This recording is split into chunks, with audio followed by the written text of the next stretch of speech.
Hello, Manoj Kumar, assistant professor chemistry, government college Kota. Periodic properties ये unit number 2 हमारा चल रहा है। इसके अंतर्गत हम यहाँ पर परमाणु त्रिज्या, आयनन विभव, इलेक्ट्रॉन बंधुता ये तीनों पढ़ चुके। इसके पश्चात हमें लास्ट जो अंतिम यूनिट इसका जो टॉपिक आता है वो आता है विद्युत ऋणता।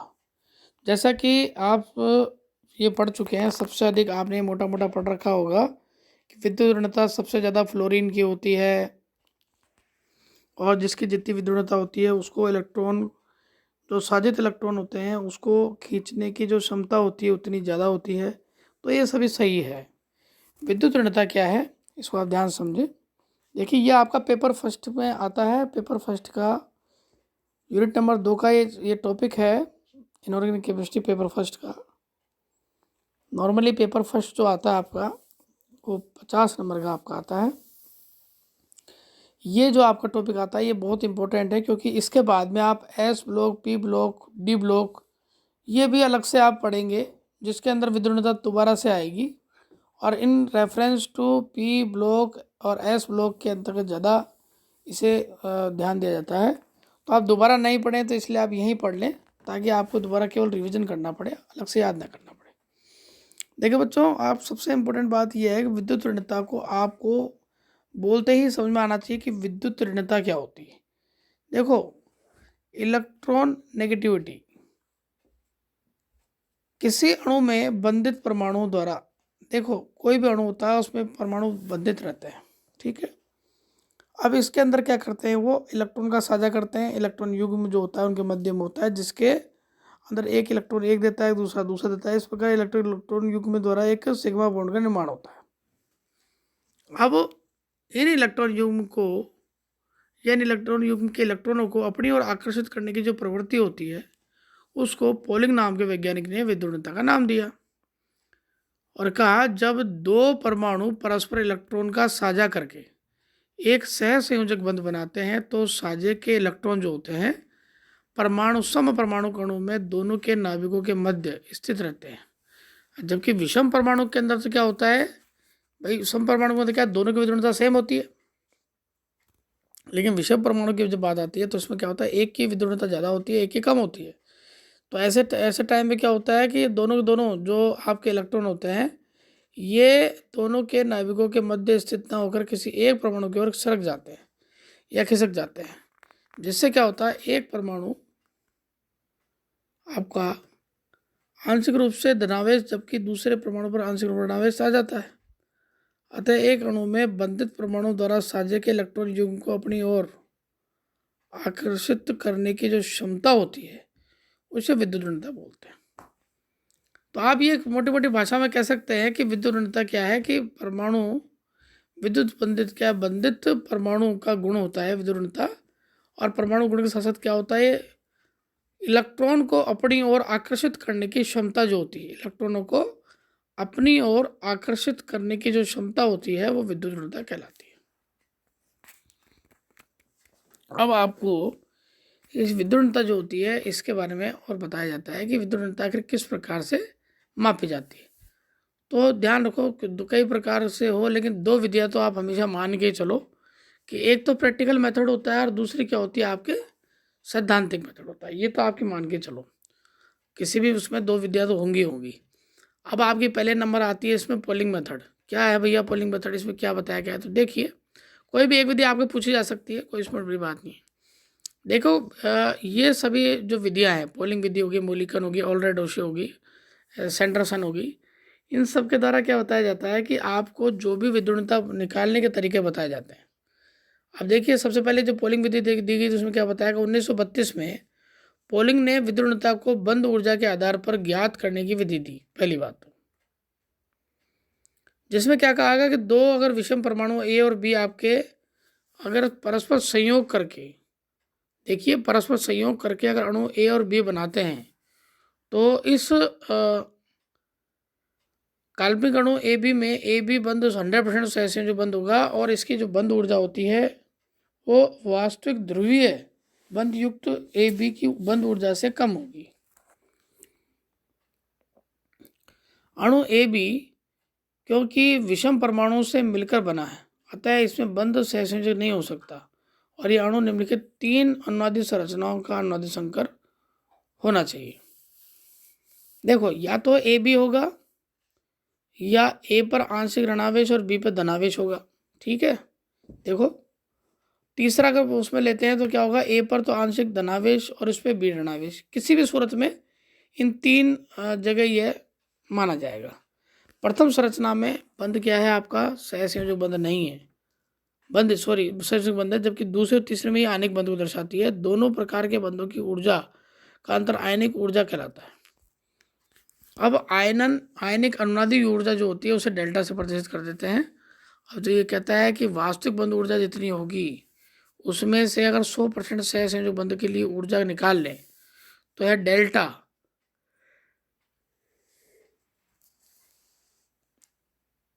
यह क्या है कि डेल्टा जो है आपकी अनुनादी ऊर्जा है और आयनिक अनुनादी ऊर्जा कहलाती है। और इसे निकालने का तरीका क्या है कि यदि प्रायोगिक में ई ए और बी सैद्धांतिक रूप से क्या होता है, बराबर करके अंडरूट ई ए गुणा ई बी बी, और इस प्रकार से ये प्रायोगिक रूप से निकल जाती है।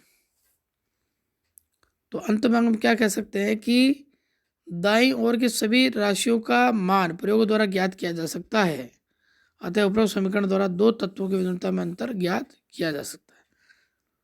तो ऐसा नहीं है कि आप मतलब किसी एक चीज़ का ही ज्ञात कर सकते हैं, इसमें जो अंतर है उसको भी आप ज्ञात कर सकते हैं। जैसे कि एग्जांपल इसमें एच एफ की बात अगर करते हैं तो विद्युतता जो है उसकी 3.98 या 4 मानी जाती है लगभग, और 2.55 मानी जाती है हाइड्रोजन की।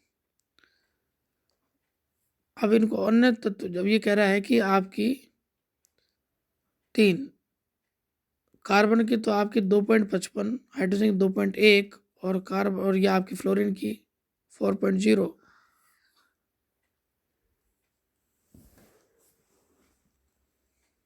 अब आता है आपका दूसरा मूल्यांकन विधि। देखिए मूल्यांकन विधि जो होती है वो उसको कैसे ज्ञात करते हैं कि जो आपका आयनन विभव और विद्युत ऋणता का जो मान आपने पहले से प्राप्त कर रखा है, इलेक्ट्रॉन वोल्ट, तो इन दोनों का जो मान प्राप्त हुआ इलेक्ट्रॉन वोल्ट में आएगा और इसका 2 से भागित कर देते हैं तो वो विद्युत ऋणता प्राप्त हो जाती है। ऑल्ड्रेड रेशो मापकरण। प्रभावी नाभिकीय आवेश की सहायता से विद्युत ऋणता को ज्ञात करने के लिए निम्नलिखित सूत्र दिया जाता है।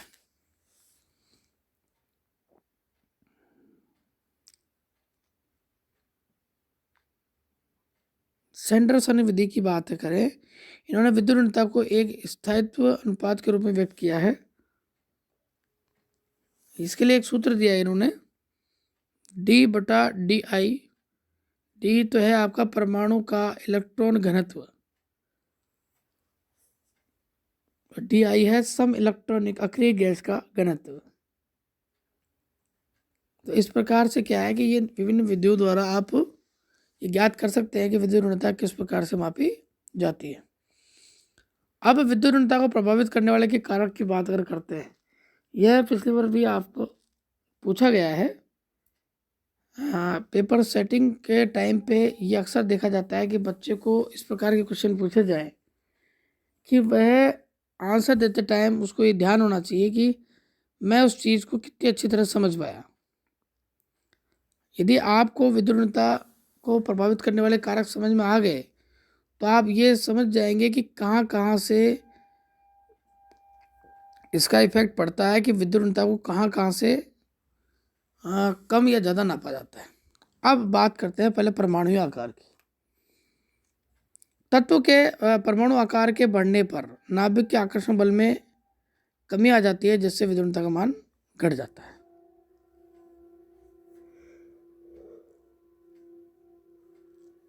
मैंने आपको पिछले जो लेक्चर था उसमें बताया था एक बात कि आपके विद्युत ऋणता होगी, आयन विभव हो गया, और आपका तीसरा जो है कि इलेक्ट्रॉन बंध होता है।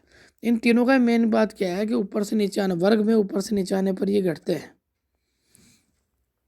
जबकि दाएं से बाएं जाने पर, बाएं से दाएं जाने पर ये क्या करते हैं, बढ़ते हैं। तो जस्ट अपोजिट होता है यह परमाणु आकार के। दूसरा आता है प्रभावी नाभिकीय आवेश। परमाणु में नाभिक पर प्रभावी नाभिकीय आवेश के बढ़ने पर इसकी विद्युत ऋणता में वृद्धि होती है, क्योंकि इसमें नाभिक का इलेक्ट्रॉनों पर आकर्षण बल बढ़ जाता है।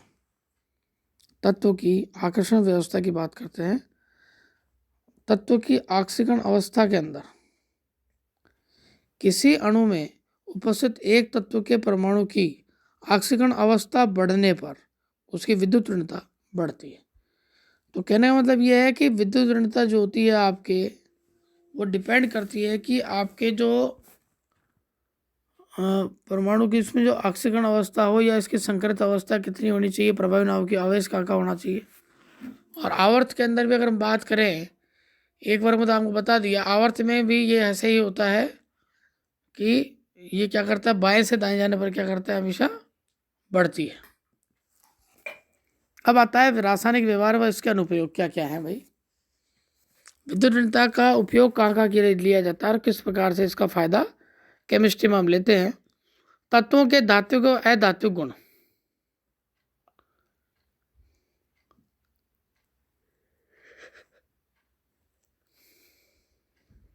भाई पहली बात तो ये है कि ये अधातु की तरह व्यवहार करते हैं जिनके अंदर विद्युत ऋणता का मान उच्च होता है। यह कैसे व्यवहार करते हैं, अधातुओं का व्यवहार करते हैं।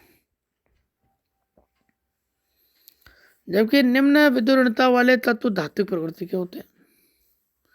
वैसे भी आप देख सकते हैं कि 4 फ्लोरीन का अगर होता है विद्युत ऋणता का मान, तो वो अधातु तो है।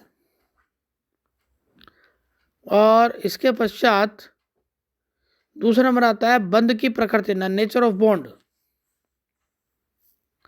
जब दो समान विद्युत ऋणता वाले तत्वों के परमाणु मिलकर परस्पर बंध बनाते हैं तो साजित इलेक्ट्रॉन युग्म दोनों के नाभिकों के मध्य पाया जाता है, जिससे बंध पूर्णतः सहसंयोजक माना जाता है। यदि किसी एक अणु में बंधित परमाणुओं की विद्युत ऋणता में अंतर होती है तो बंध में आंशिक रूप से आयनिक लक्षण आ जाते हैं। इस प्रकार उत्पन्न आयनिक गुणों को निम्न सूत्र के द्वारा व्यक्त किया जाता है। देखिए सबसे काम का सूत्र यही है, अगर आप लगाएं तो सबसे काम का सूत्र यही है कि इसमें क्या होता है, दो तत्वों की विद्युत ऋणता दे दी जाती है और प्रतिशत आयनिक गुण उसके दे दिए जाते हैं और कहा जाता है बताइए विद्युत ऋणता का आकलन कीजिए। इसकी कोई इकाई नहीं होती है। जैसे कि अणु ए और बी के अंदर विद्युत ऋणता का अंतर 1.7 है,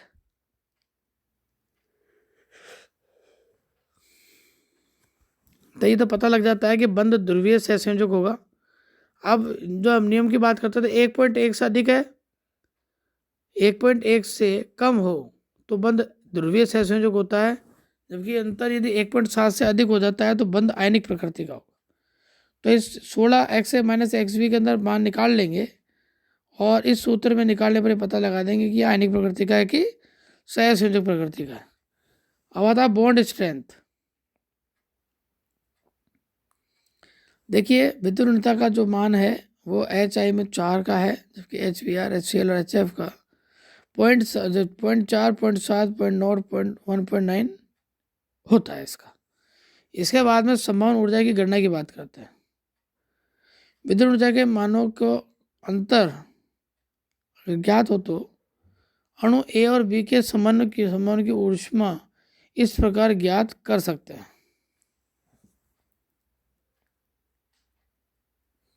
डेल्टा एच बराबर 100 XA minus XB kilo calorie प्रति मोल। इसके बाद जल अपघटन क्रियाविधि और इसके बाद में आएगा आपका अणुसूत्र लिखने का अनुप्रयोग।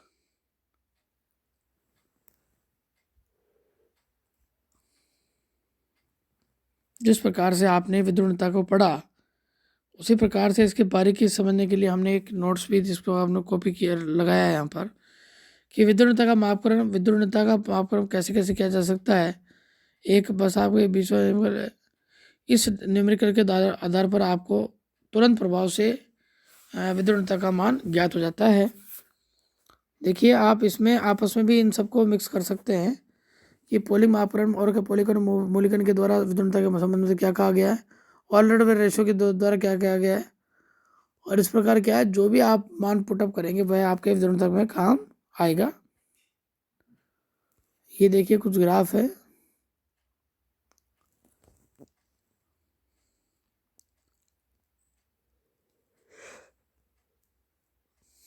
एक महत्वपूर्ण बात है कि ऑक्साइडों की अम्लीय और क्षारीय प्रकृति की बात भी इससे हम कर सकते हैं कि यदि दोनों के अंदर 2.3 का अंतर होता है तो ऑक्साइड क्षारीय होगा, यदि अंतर 2.3 से कम होता है तो ऑक्साइड अम्लीय होगा। और इनके क्षारकीय धातुओं के ऑक्साइड क्षारकीय होते हैं, धातुओं के अम्लीय होते हैं, ये बता दिया है। देखिए इस प्रकार ये यूनिट का पूरा का एंड होता है। यूनिट नंबर 2 आपकी कंप्लीट होती है। अब आपको इससे क्वेश्चन हल कराए जाएंगे। नेक्स्ट चैप्टर आपका जो होगा वह सहसंयोजक बंध का होगा और उसके नेक्स्ट बाद में आपको इसका चैप्टर लिया जाएगा। Thank you very much.